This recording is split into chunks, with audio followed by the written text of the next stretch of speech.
আজি আমি এই মহান ৰাষ্ট্ৰীয় অনুষ্ঠানটো উদযাপন কৰিবলৈ ইয়াত একত্ৰিত হৈছোঁ। আমি সকলোৱে জানো যে স্বাধীনতা দিৱস আমাৰ সকলোৰে বাবে এক শুভ উপলক্ষ। ভাৰতে 1947 চনৰ 15 আগষ্টত ব্ৰিটিছ শাসনৰ পৰা স্বাধীনতা লাভ কৰিছিল। স্বাধীনতাৰ পিছত আমি আমাৰ নিজৰ ৰাষ্ট্ৰ, আমাৰ মাতৃভূমিত আমাৰ সকলো মৌলিক অধিকাৰ লাভ কৰিছোঁ।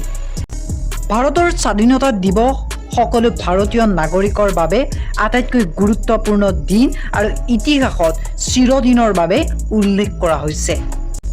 1857 চনৰ পৰা 1947লৈ বহুতো স্বাধীনতা সংগ্ৰামীৰ দেশৰ বাবে জীৱন দান দিব লগা হৈছিল। আমি ইয়াত বহি কল্পনা কৰিব নোৱাৰোঁ যে ব্ৰিটিছ শাসনৰ পৰা ভাৰতৰ বাবে স্বাধীনতা কিমান কঠিন আছিল। আমি কেতিয়াও ভগত সিং, ক্ষুদিৰাম বসু আৰু চন্দ্ৰশেখৰ আজাদৰ ত্যাগ পাহৰিব নোৱাৰোঁ। ব্ৰিটিছ বাহিনীৰ এজন ভাৰতীয় সৈনিক মংগল পাণ্ডে প্ৰথমে ভাৰতৰ স্বাধীনতাৰ বাবে ব্ৰিটিছসকলৰ বিৰুদ্ধে মাত মাতিছিল। নেতাজী আৰু গান্ধীজীৰ সকলো সংগ্ৰামক আমি কেনেকৈ উপেক্ষা কৰিব পাৰোঁ?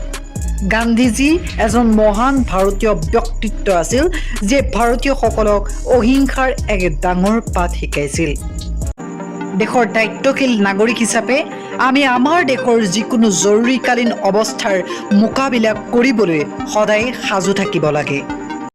আমাৰ চৰকাৰ বাছনি কৰাৰ আৰু পৃথিৱীৰ সৰ্ববৃহৎ গণতন্ত্ৰ উপভোগ কৰাৰ সম্পূৰ্ণ অধিকাৰ আছে। অৱশেষত দীঘলীয়া বছৰৰ সংগ্ৰামৰ ফলাফল 1947 চনৰ 15 আগষ্টত এই বিশেষ দিনটো সন্মুখত আহিছিল, যেতিয়া ভাৰতে স্বাধীনতা লাভ কৰিছিল। ভাৰত হৈছে পাৰমাণৱিক শক্তিৰে সমৃদ্ধ দেশসমূহৰ ভিতৰত এখন। ধন্যবাদ। জয় হিন্দ, জয় ভাৰত।